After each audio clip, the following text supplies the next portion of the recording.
Hello dear students, आज हम करने वाले हैं regular and irregular verbs and this is the first part in this series.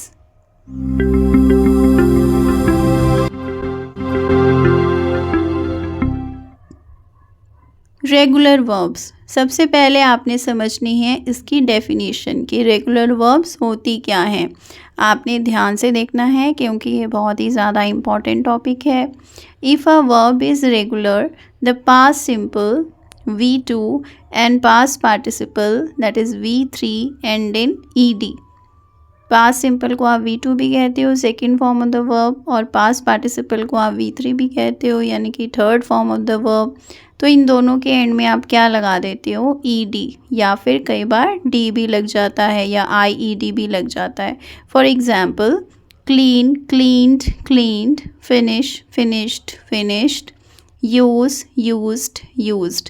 देखिए थर्ड वर्ब यानी कि यूज़ को आपने यूज्ड और यूज्ड में चेंज कर दिया है सिर्फ डी लगाकर, और बाकी जो है आपने सिर्फ ईडी लगाकर सेकेंड और थर्ड फॉर्म में चेंज कर दिए है।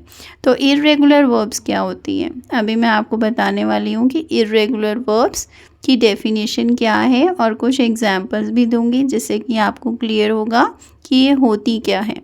When the past simple or past participle do not end in ed, the verb is irregular।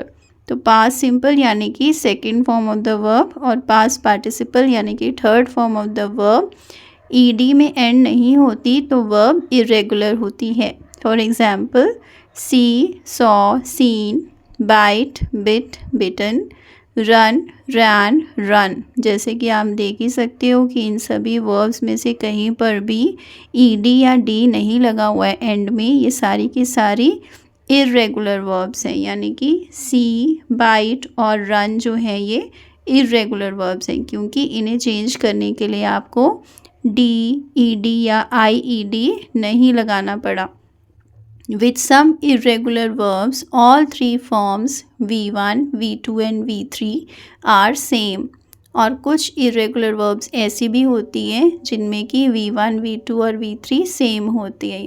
For example, hit, hit को अगर आप सेकेंड फॉर्म में चेंज करते हो तो भी हिट होता है और थर्ड फॉर्म भी इसकी सेम रहती है यानी कि हिट ही होती है। With other irregular verbs the past simple is same as past participle. और कुछ इरेगुलर वर्ब्स ऐसी भी होती हैं जिनमें कि सेकेंड और थर्ड फॉर्म सेम रहती है, जैसे कि टेल, टोल्ड, टोल्ड, से, सेड, सेड। देखिए यहाँ पर टोल्ड और टोल्ड जो है वो सेम है, ओके, और सेट भी सेम है नेक्स्ट एग्जाम्पल में, जैसे कि आप देख सकते हो कि V2 और V3 इन दोनों की सेम है। आई होप आपको आज का लेसन अच्छी तरह से समझ में आ गया है। Thanks for watching, keep learning. अगर वीडियो देख के आपकी नॉलेज गेन हुई है तो प्लीज़ मेरे चैनल को सब्सक्राइब कर लेना। इस तरह के वीडियोज़ मैं डेली अपलोड करती रहती हूँ। और आपको वीडियो कैसा लगा प्लीज़ मुझे कमेंट करके ज़रूर बताना। Thank you.